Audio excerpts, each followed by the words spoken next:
कृष्णाला मारण्यासाठी गोकुळामध्ये पाठवलं. भीमासूर, अगासूर, बकासूर, रुद्रासूर, पूतना मावशी अनेक भयंकर राक्षसाला मारण्यासाठी कृष्णाला मारण्यासाठी गोकुळामध्ये पाठवलं राक्षसाला. पण कृष्णानं त्यांना धडा शिकवला. आता काय करायचं, साम दाम दंड भेद सर्व नीती वापरायचं. त्यावेळी कंसाचा जो मंत्री होता अक्रूर, त्याला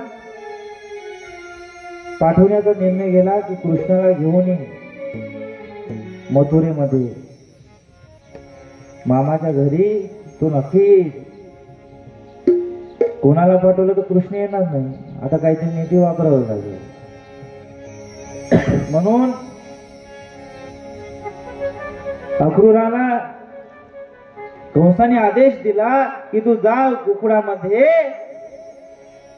आणि कृष्णाला घेऊन ये. कृष्णा त्या अक्रूराला वाटलं की आपल्या हातून मोठं पाप होईल,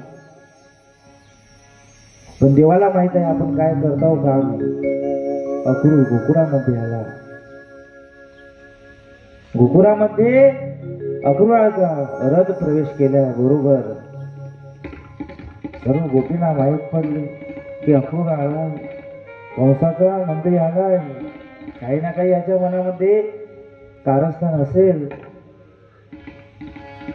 अक्रूर हा नंद बाबाच्या वाड्यामध्ये आला. नंद बाबाला विनवणी केली. यशोदा मातेला कळाले की माझा लाडा कृष्णाला नेण्यासाठी अक्रूर आला. यशोदा माता जसं माहीत पडलं, यशोदा माता बेशुद्धच पडली. कारण कृष्णाशिवाय यशोदा माता एक क्षणही राहू शकत नव्हती.